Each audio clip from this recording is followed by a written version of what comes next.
Bien, chers amis, bonjour. Alors nous sommes au lendemain de la paracha Bereshit, du Shabbat Bereshit, à quelques jours de Simchat Torah. Simchat Torah étant en Israël jeudi dernier. Je me permets de commencer cette intervention par une haftara. La haftara de Parashat Bereshit, au début du livre de la Genèse, et il s'agit de l'intervention du prophète Isaïe dans le Pérec P. Bet 42, et nous allons essayer de comprendre humblement, d'une manière extrêmement synthétique, bien entendu, le plus simplement possible, la teneur des paroles prophétiques. Vous savez que la Haftara est liée toujours, selon nos maîtres, à la paracha qui est annoncée, et la Haftara est reliée aussi aux événements actuels de génération en génération. Alors je vais lire quelque peu la Haftara lue par les Séfaradim, mais aussi la Haftara lue par les Ashkenazim, nos frères. Alors je lis et humblement j'essaye de commenter. Voici mon serviteur, que je tiens par la main, mon élu, en qui mon âme se comptait. Sur lui, j'ai répandu mon esprit pour qu'il révèle aux nations ce qui est juste. Alors évidemment là, il y a une infinité d'explications, mais parmi cette infinité, une explication parmi tant d'autres, pour essayer de comprendre les événements qui nous surprennent aujourd'hui et qui vont aller en s'amplifiant. La fête de Sukkot, c'est la fête du mariage entre Israël et son Dieu. La Soukha est considérée comme le dé nuptial. C'est-à-dire qu'en fait, il ne peut pas y avoir fécondation, dans le sens de la Torah, s'il n'y a pas mariage. Il y a mariage que, en fait, lorsque un se trouve en face de l'autre. Et à Yom Kippour, l'un se trouvait en face de l'autre. Se trouvant en face de l'autre, cela signifie que, en fait, on connaît, autant que faire se peut, bien sûr, l'autre pour pouvoir l'aimer. C'est-à-dire qu'il ne peut pas y avoir d'amour sans connaissance aussi intime que possible de l'autre. Simchat Torah, disent nos maîtres, c'est le jour de la copulation. C'est le jour où l'enfant a été, si vous voulez, ensemencé. Et donc, cette Simchat Torah là est liée directement à l'enfantement des forces qui permettent tout simplement la dynamique de l'histoire, la délivrance finale.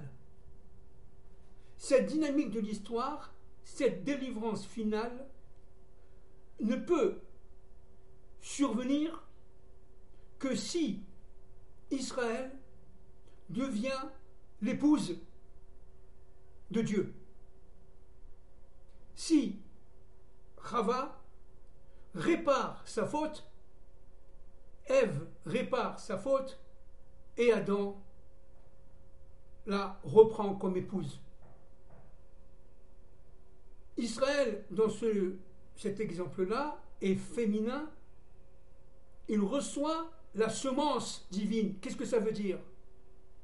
Ça veut dire qu'en fin de compte, le flux de la chorma, de la connaissance, du da'at, vient par la fusion de la chorma, la connaissance intérieure, et de la bina, l'intuition extérieure. La connaissance intérieure, on le sait bien sûr, est masculine, l'intuition extérieure étant féminine. C'est pour ça que le or amakif, ça veut dire la lumière qui va envelopper le couple, est une lumière qui vient directement de la shrina, ça veut dire de la présence divine dans notre monde. Maintenant, quand est-ce que l'enfant apparaît?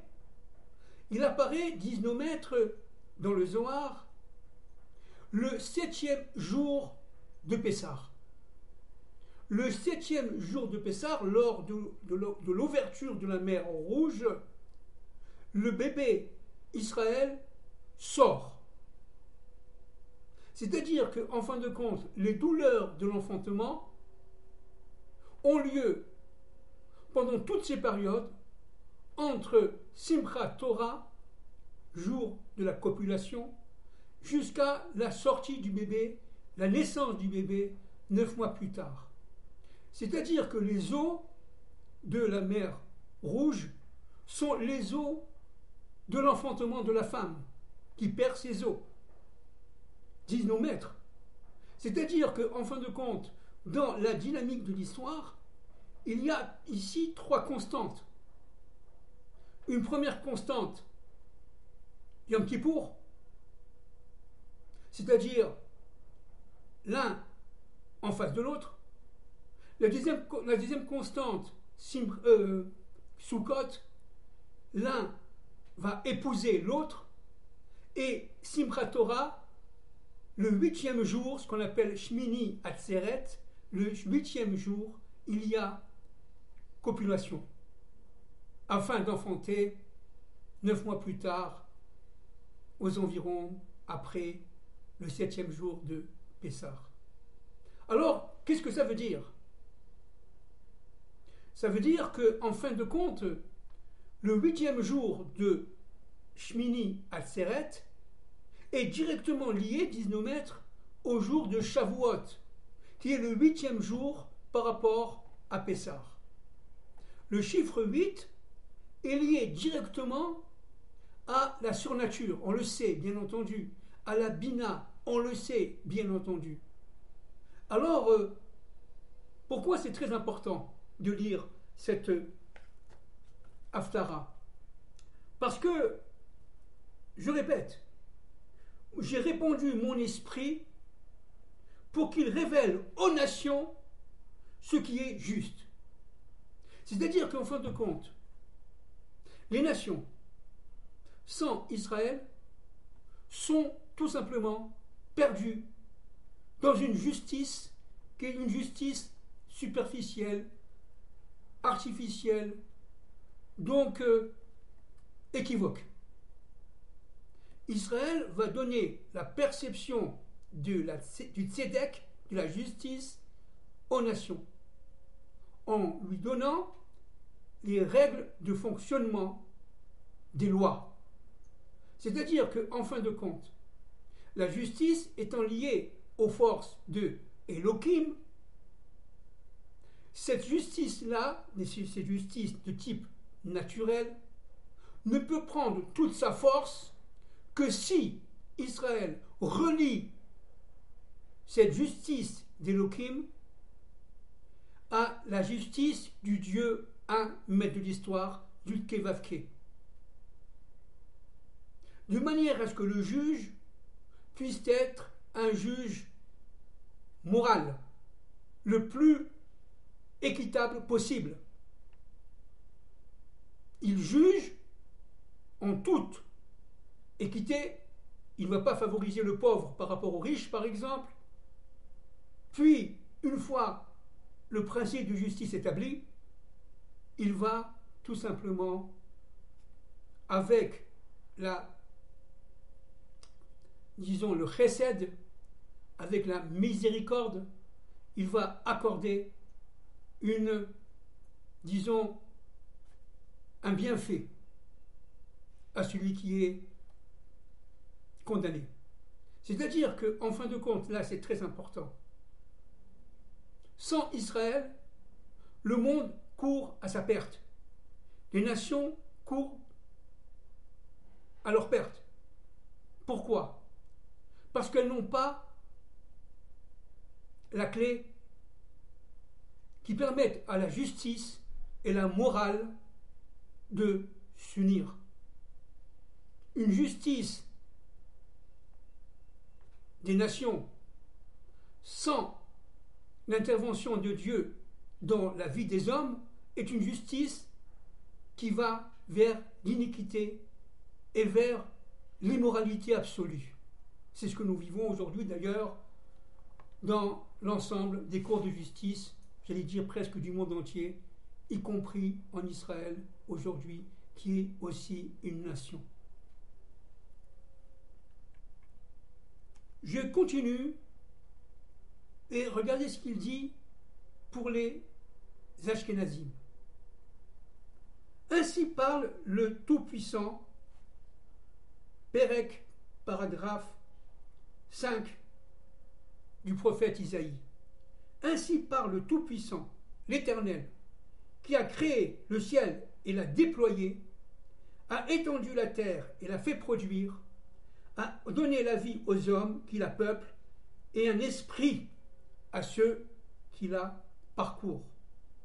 Moi, l'Éternel, je t'appelle, ô Israël, pour la justice. On revient à ce thème fondamental.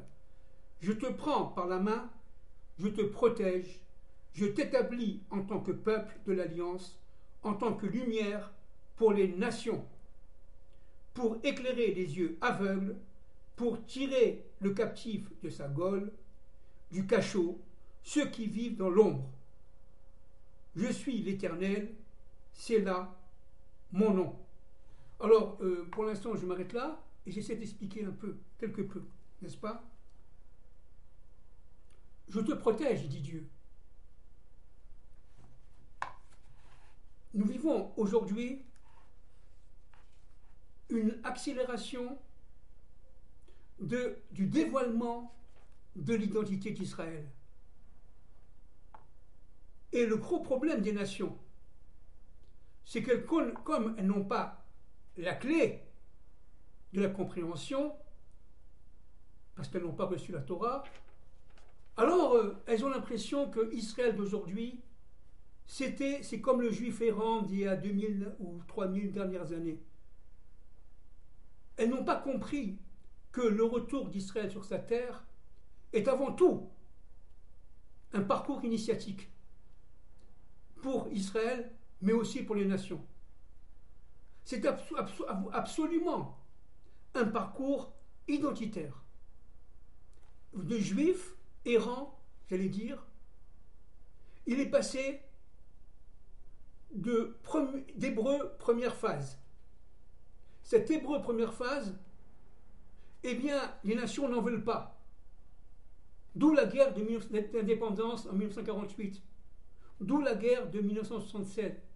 D'où la guerre de 1973. Puis, de sionistes laïques, guerre de 1948, on devient sioniste religieux. Guerre de 1967 et suivante. C'est-à-dire qu'en fin de compte, comme on l'a dit l'autre fois, dans une de mes dernières interventions, plus Israël retrouve son identité intérieure, et plus les nations se réveillent pour l'en empêcher. Par exemple, aujourd'hui, alors qu'Israël est entré à sa phase, j'allais dire presque finale, du dévoilement de son identité, elle est en train de devenir Yeshurun, ça veut dire l'universel intégré dans le principe judaïque de la connaissance. Eh bien, Israël, qui devient Yeshurun, est perturbé de l'intérieur par ce qu'on appelle le grand mélange, on l'a déjà dit, cela bien entendu, mais c'est une synthèse que je fais aujourd'hui, par le grand mélange. Et ce grand mélange, c'est le Erev Rav, qui a pour mission, coûte que coûte, d'empêcher Israël de devenir l'élément premier d'intervention de Dieu dans l'histoire. De devenir l'élément, l'instrument de la royauté et de son dévoilement du divin dans notre propre parcours historique, dans notre monde qui est le monde de la asiya, de la matière. Et pour cela, ils vont dévoiler une sorte d'internationalisme, laïque, dans lequel Dieu n'est pas. Les forces de Nimrod, on retrouve les forces de Nimrod. Et cette internationalisation où Dieu n'est pas empêche la Knesset Israël, ce qu'on appelle l'Assemblée d'Israël, de se dévoiler. Tel est le défi de nos ennemis intérieurs. Quant à nos ennemis extérieurs, comme l'Iran par exemple, mais ce n'est pas le seul, loin de là. On le voit aujourd'hui tous les jours dans les informations, eh bien, le but est de s'associer à nos ennemis intérieurs, une bonne partie du grand mélange, du Erev Rav, pas tout le grand mélange, bien sûr, pas tout le grand mélange, pour pouvoir empêcher Israël d'être lui-même.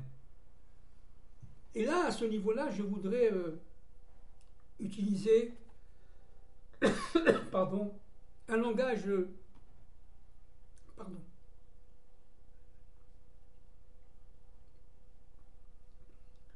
kabbalistique, issu des études du Ramchal, notre maître, Rabbi Moshe Luzzatto, le Ramchal, notre maître béni, Zichrono Tzadik Libracha, dans son livre Adir Bamarom.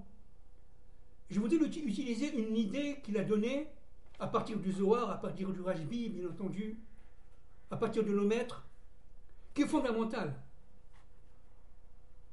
Il dit qu'en fin de compte, évidemment, tout ça, c'est le langage humain. Dieu n'a pas de tête, Dieu n'a pas de bouche, bien entendu, Dieu n'a pas de bras, mais c'est le langage humain. Dieu fait homme pour nous, ça n'existe pas. Et ça n'existera jamais, qu'on le veuille ou qu'on ne le veuille pas. Que ce soit clair.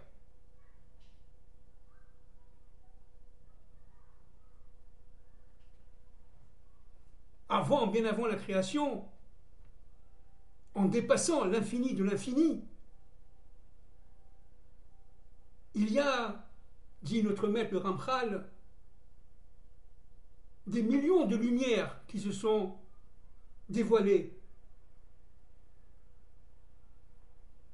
et qui sont tout simplement, qui ont resplendi dans le firmament. Avant la création, nous sommes avant la création, bien sûr. Et un rayon, un seul rayon, parmi ces millions, a créé notre monde. Que ce soit le monde de la matière, des instruments, ce qu'on appelle chez nous les kéli, avec les sphirotes. Une sphira, c'est un attribut divin qui est à la fois l'union entre une lumière, le cave, ce qu'on appelle cette lumière divine, qui va reposer sur un instrument. Qu'est-ce que c'est que le cave, l'instrument? L'instrument, c'est le fait que le cave doit avoir ses propres limites. Dieu va se restreindre, si on peut parler comme cela, de manière à permettre la création, de manière à permettre la réchimou, le réchimou, ça veut dire au niveau kabbalistique, la trace, la présence divine dans notre monde. Maintenant, écoutez-moi bien, on va essayer de faire très simple, le plus synthétiquement possible. Cet éclat de lumière d'origine divine va passer par la bouche, dit le Ramchal dans son livre Adir Bamarom. Et en passant par la bouche, il va se démultiplier en 7. D'abord en 10, après en 7 courants de lumière. Les 7 sphirotes d'en bas jusqu'à la Malchut. Et le Ramchal explique que, bon, je vais très vite, bien sûr, d'une manière très synthétique, que la bouche s'est fermée. C'est-à-dire qu'en fin de compte, les rayons ont perdu quelque part le rapport avec le sens premier, avec l'éclairage initial, avec ce qu'on appelle le kavaïlion en hébreu, avec le rayon divin. Et les nations descendent de cet renfermement de la bouche qui fait qu'en fin de compte, elles ne peuvent plus atteindre le divin. Elles sont à l'extérieur du divin. Et c'est pour ça que Dieu a créé un peuple qu'on appelle Israël, descendant d'Abraham, d'Isaac et de Jacob, pour pouvoir tout simplement, par l'ouverture de la bouche, parce que Israël seul peut rentrer, à quel coût, hein, à quel prix, avec quelle souffrance, encore jusqu'à aujourd'hui, nous perdons des enfants dans nos guerres, beaucoup d'enfants. Autour de moi, je ne compte pas, je ne compte plus les couples qui ont perdu leurs enfants. La souffrance est très très lourde, mais l'identité d'Israël est à ce prix. Israël a la capacité d'ouvrir la bouche, de pénétrer à l'intérieur pour récupérer même une infime partie de cette lumière divine et la reconstituer, de la produire et la reconstituer pour la divulguer aux nations. Mais les nations, elles, ne peuvent pas comprendre pourquoi. Parce qu'elles sont extérieures à la bouche, à la lumière qui est renfermée à l'intérieur même de la bouche, entre guillemets, de Dieu. Bien sûr. Elles sont dans l'extériorité du monde. Et parce qu'elles sont dans l'extériorité du monde, elles sont tout simplement enfermées, emprisonnées dans leur propre Égypte. Qu'est-ce que c'est que l'Égypte? C'est l'enfermement d'une conscience individuelle comme collective à travers une pensée, j'allais dire, unique, qui est extérieure à la pensée divine. Nimrod a voulu tout simplement se battre contre Dieu, l'empêcher de régner en tant que roi dans notre monde, afin de prendre sa place. Aujourd'hui, le mondialisme, les élites, les forces de Nimrod reviennent pour tout simplement tout faire pour empêcher la divinité de se révéler. D'où les souffrances d'Israël. Israël possède en lui, on l'a déjà dit 50 fois, l'universel. Et regardez ce que dit au passage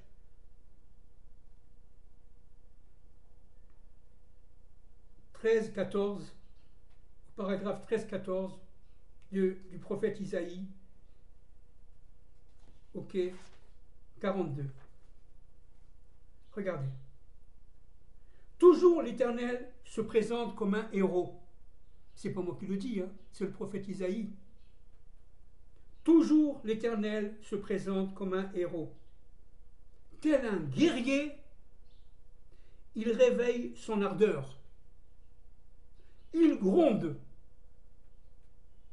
pousse le cri de guerre et l'emporte sur tous ses ennemis.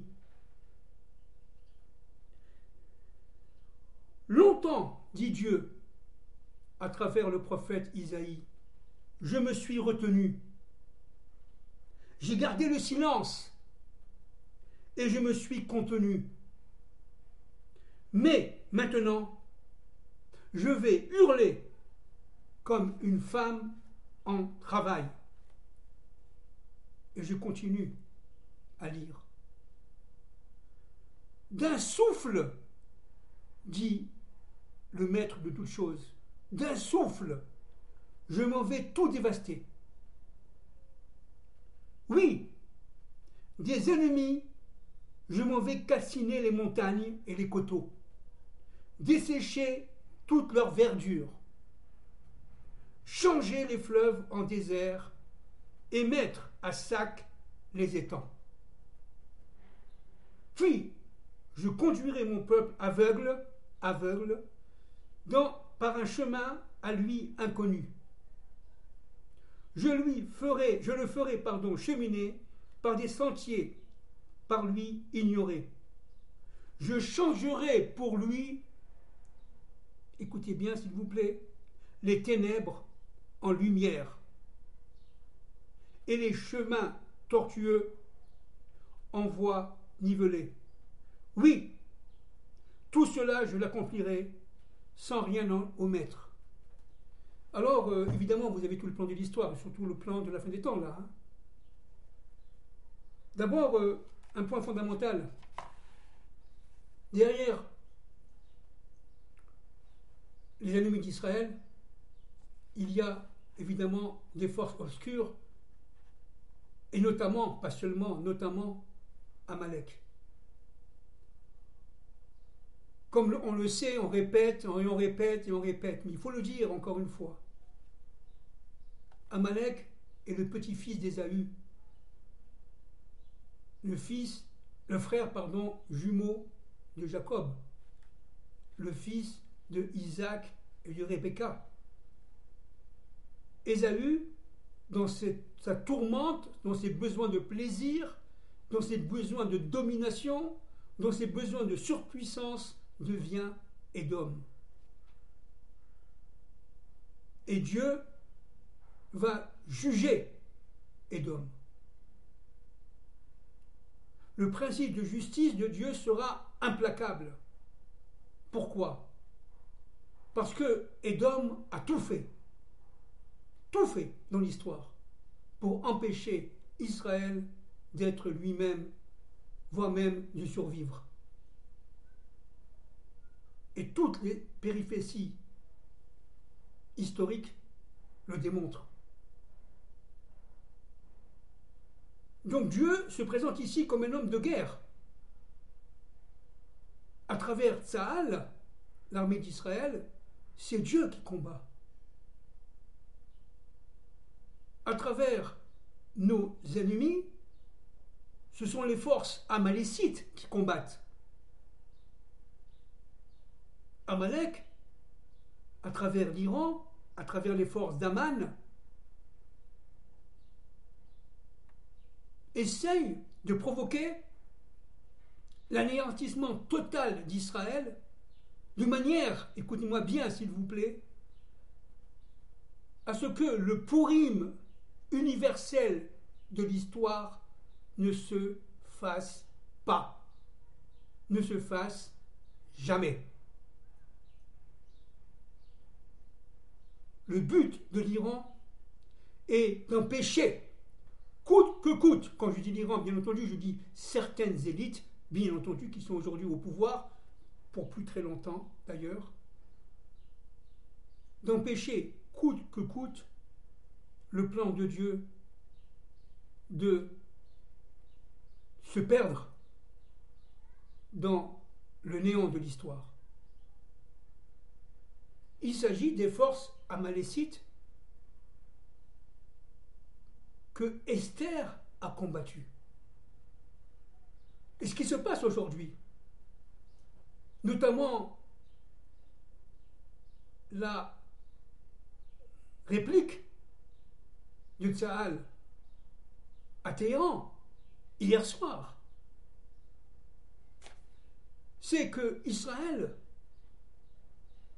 n'est plus le juif errant des nations qu'on pouvait utiliser et maudire à merci. Israël a transmuté. Il est devenu Yeshurun.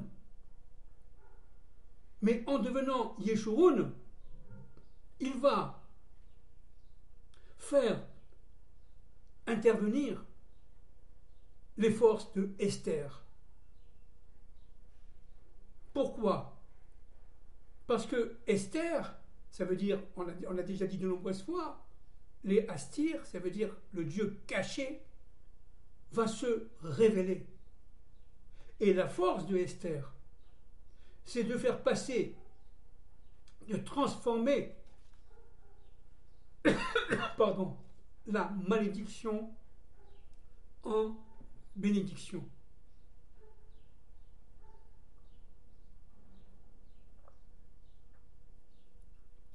Le 7 octobre 2023, temps de malédiction.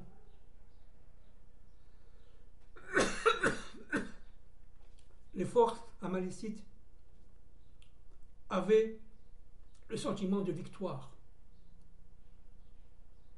À Simchat Torah 2024, les forces amalécites sentent leur fin approcher. Irrémédiablement. Pourquoi? Parce que tout simplement, les forces de Esther reviennent de notre monde et inversent l'ordre des choses. Et c'est ça que ne veulent pas nos ennemis, à aucun prix. Ils ne veulent pas que Esther puisse revenir. N'oublions pas que Esther, étant le Kilgoul, la réincarnation de Sarah, notre mère, femme d'Abraham, Sarah ayant réussi la première réparation de Ève, ce n'est pas rien.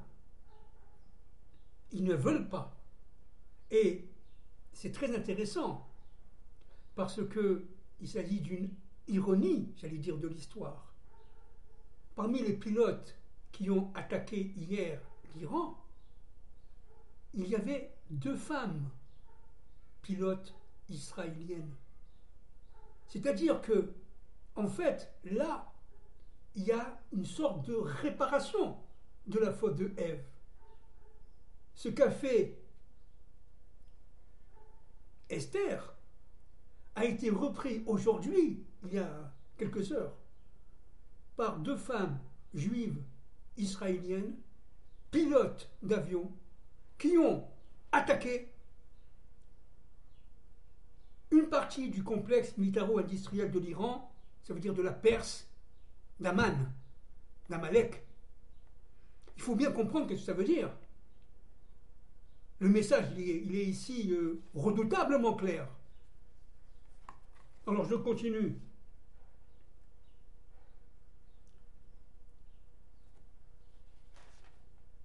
Vous comprenez bien que longtemps je me suis retenu, dit Dieu, par rapport à la haine des nations par rapport à Dieu et par son plan. Longtemps je me suis retenu. J'ai gardé le silence et je me suis contenu.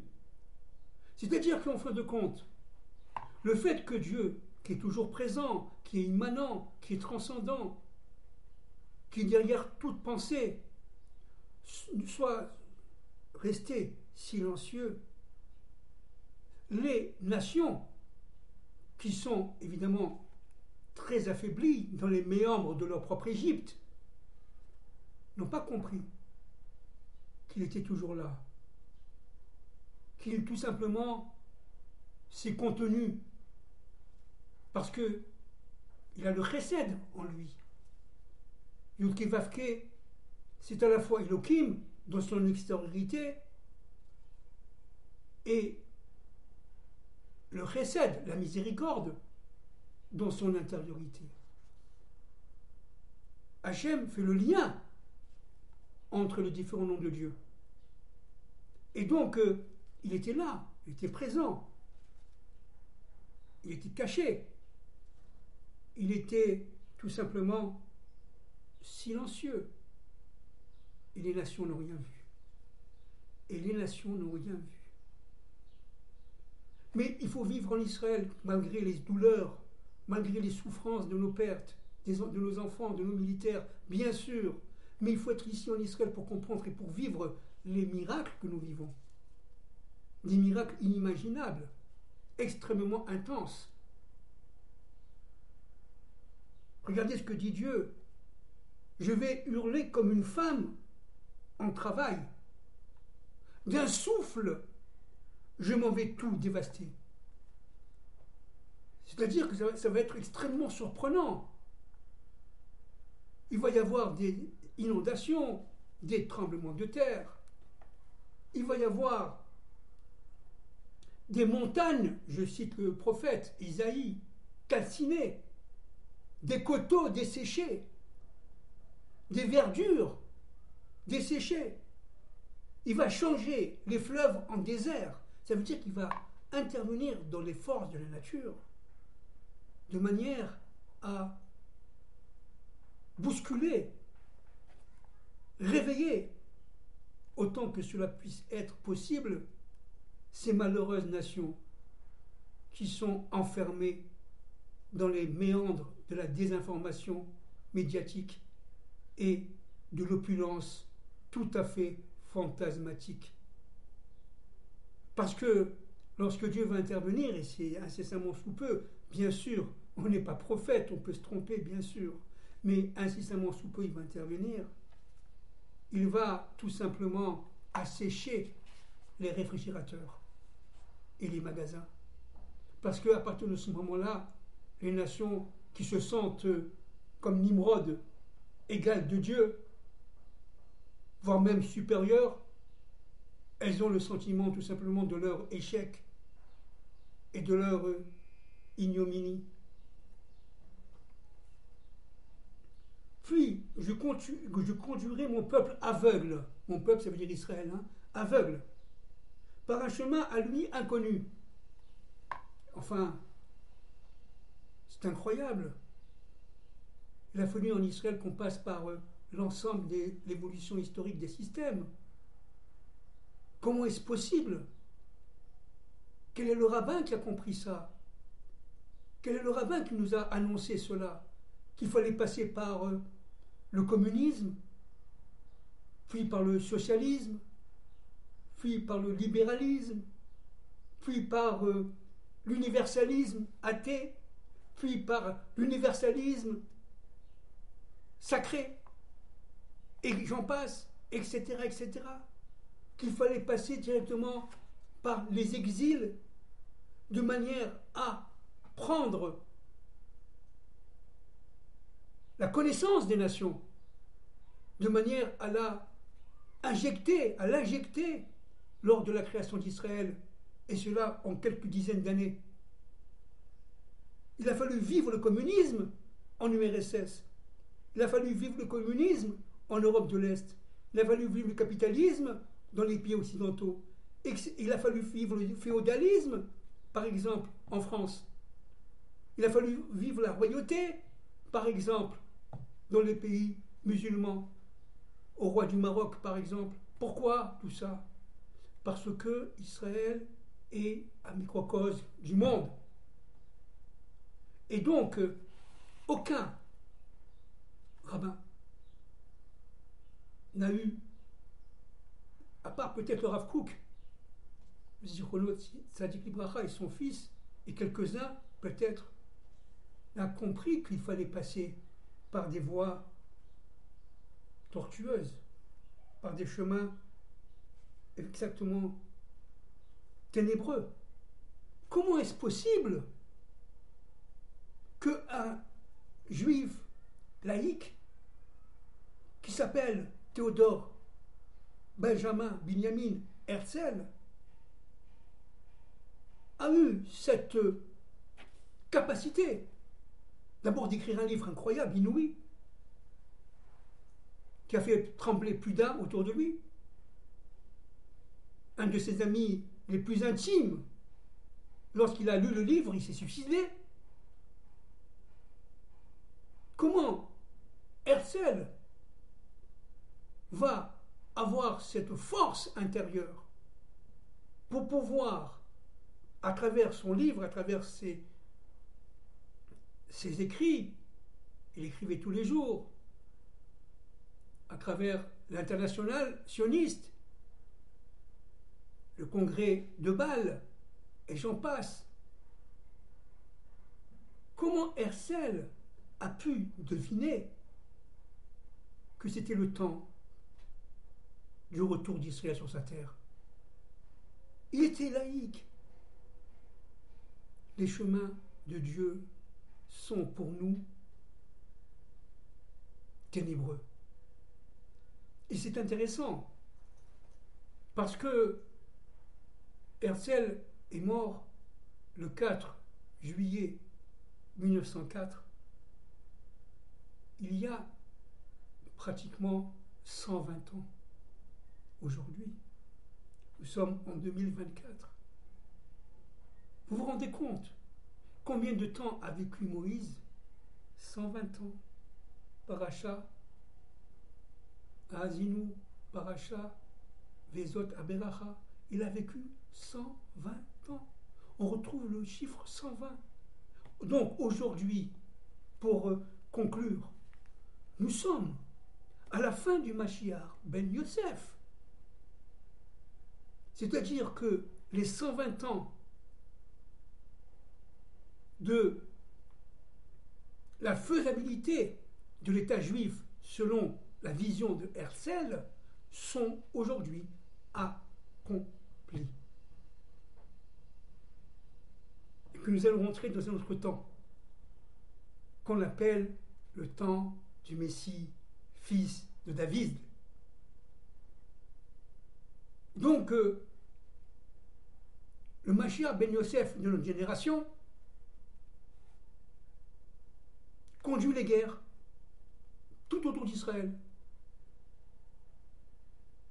Et ira jusqu'au bout de la volonté divine, quel que soit le prix. Pourquoi? Parce qu'il sait qu'il y a un plan de l'histoire. Il ressent qu'il est acteur principal de la dynamique de l'histoire. Et c'est pour ça, dit le Zohar, que le Perse Arminius veut le tuer. Et le Zohar dit que le Mashiach ben Yosef de la fin des temps sera tué.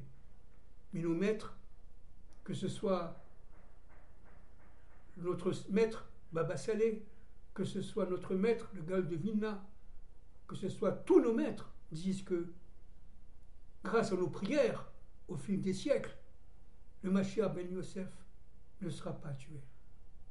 Voilà.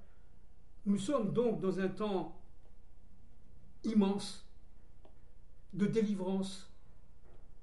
Israël ne sera délivré que pour délivrer, en fait, dans un second temps, les nations. S'il y a eu un Pessar d'Israël, il y aura un Pessar de l'universel.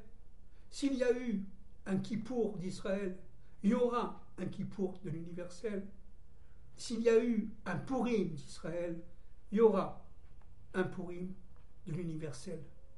Donc vous voyez bien que il s'agit, malgré les souffrances, malgré les mauvaises nouvelles que nous apprenons tous les jours, autour de moi, autour de nous, que Dieu nous protège, que Dieu protège nos enfants, que Dieu vous protège, vous juifs, que Dieu vous protège, vous non-juifs, et ensemble, on réussira, Bezrat Hashem, parce qu'on aura approché tout simplement la volonté de Dieu, et on a permis, grâce à Dieu, sous les ordres d'Hachem, la réalisation de sa volonté finale, c'est-à-dire de la délivrance finale d'Israël et des nations.